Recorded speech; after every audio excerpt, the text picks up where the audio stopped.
Hey, how's it going guys? Phil here, and this is a review for Fluance's latest top-of-the-line high-fidelity reference turntable, the RT85. Now some of you might remember a couple of years ago I reviewed Fluance's debut entry-level turntable, the RT81, and I'll be doing a separate video detailing the differences between these two record players. But for today's video, we're going to go ahead and do an unboxing, and set this baby up for our first listen. In the box, you'll receive the dust cover, instruction manual packaged with a pair of white gloves, RCA audio cable with 2 ground wires, AC adapter, motor cover, a bubble level, the main turntable, and acrylic platter. Don't forget to check the styrofoam inserts for the dust cover hinges, cartridge, counterweight, and 45 adapter. The latest line of reference turntables from Fluance includes 4 distinct models: the RT82, RT83, RT84, and RT85, which we have here. There are 2 main differences between all of these models, and that's the stylus included in the box and platter configuration.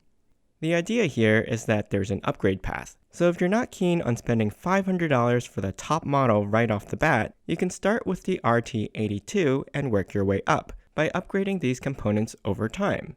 Fluance has partnered with Ortofon, one of the leaders in styli manufacturing who's been making them for over 100 years.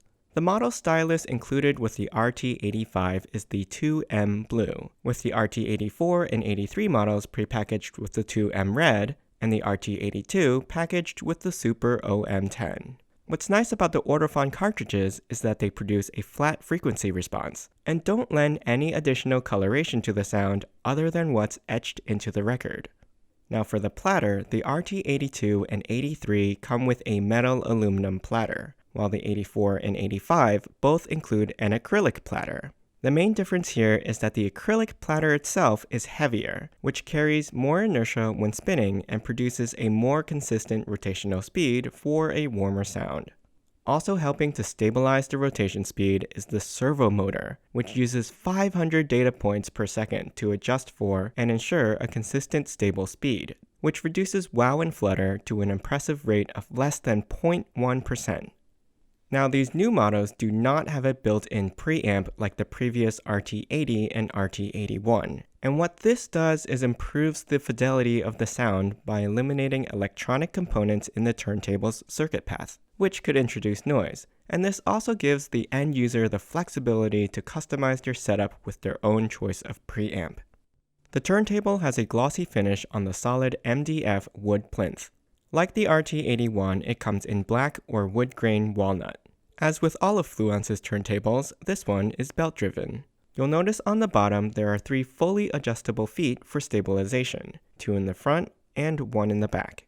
They're also roughly cone-shaped or acorn-shaped, which minimizes the amount of contact with the surface underneath, and they have spring-loaded dampeners to reduce the amount of vibration that may be coming up through those points. So next, I'm going to run through a quick setup process for the turntable. This includes installing the belt, platter, headshell, and dust cover, as well as balancing the counterweight and tone arm, and leveling the turntable. If you're comfortable with all these steps, feel free to skip ahead. Install the platter by placing it over the spindle in the middle of the turntable. Then place the motor pulley cap over the motor pulley. It should lock into place when fully seated, so if it feels loose, rotate it a bit until the notch drops down over the pin. Then stretch the belt, which you can find around the platter, and place it over the motor pulley, ensuring that it is not twisted or folded. Rotate the platter a few turns to make sure the belt is properly placed. Now onto the tone arm. First, make sure the tone arm is in the locked position. Then slide the counterweight onto the back of the tone arm with the numbers facing the front of the record player until it clicks. Now install the headshell on the front of the tone arm and tighten the locking nut securely. Next, install the hinges on the dust cover, and then put the dust cover assembly onto the turntable. The turntable comes with a small bubble level to help you level the unit. Place the bubble level on the platter near the middle of the turntable. It doesn't have to be exact. Then adjust each of the 3 feet up and down by turning them clockwise or counterclockwise respectively, until the bubble on the level is in the center and fully within the black circle. Now to balance the tone arm. First, ensure that the anti-skating dial is set to 0. Then remove the stylus protector. Next, unlock the tone arm and lift the cueing lever. Position the tone arm above the platter, but do not let it drop down and touch the platter. While holding onto the tone arm, lower the cueing arm completely. Then turn the counterweight until the tone arm is balanced and floating horizontally when you let go of it. Here's how it should look when it's balanced. The stylus should not be touching the platter. Now, turn just the counterweight indicator ring, the piece in the front with the numbers, until the 0 lines up with the white line on the tone arm.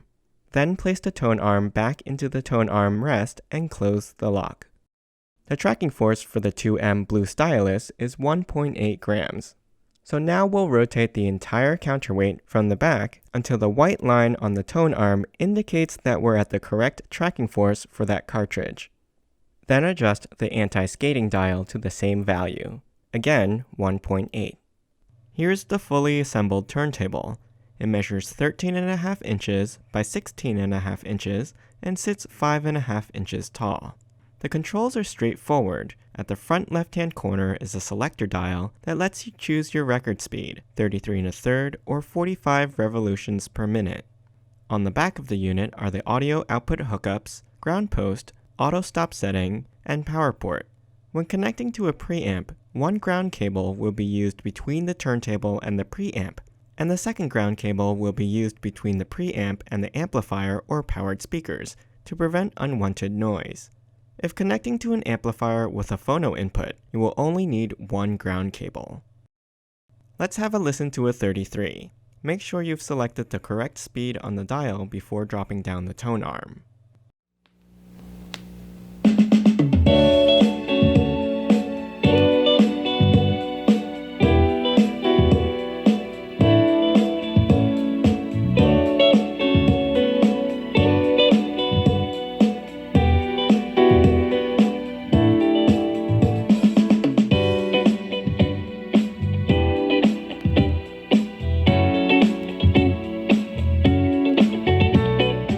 The RT85 produces full-bodied sound that's rich and warm.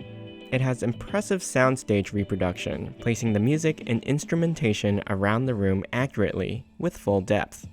For a belt-driven turntable, I'm really impressed with the low amount of wow and flutter, which is comparable or better than some direct drive tables that I've listened to. However, one feature that didn't always work great for me was the auto stop feature, which sometimes stopped the track too early before the record had a chance to finish playing.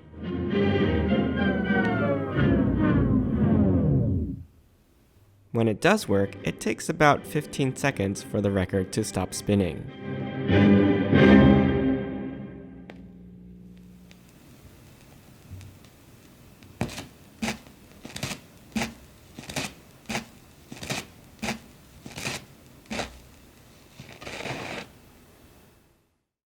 My other issue is that the 45 adapter sometimes felt too small for the hole in the record, allowing for slight misalignment, which caused some distortion as the head shell moved in and out. As well, on 45s, sometimes the end of the record would have uneven speed, resulting in a lot of distortion in the last 10 seconds of the record. Outside of those issues, I didn't really experience any other problems related to the sound or functionality of this record player. Overall, I think the RT85 is a really well-designed turntable that produces amazing sound. The tonal quality is rich and warm, and it looks stunning to boot. I hope you enjoyed this review. You can ask me any questions in the comments. I'll put a link to the product in the description below. Don't forget to subscribe to my channel and join me next time.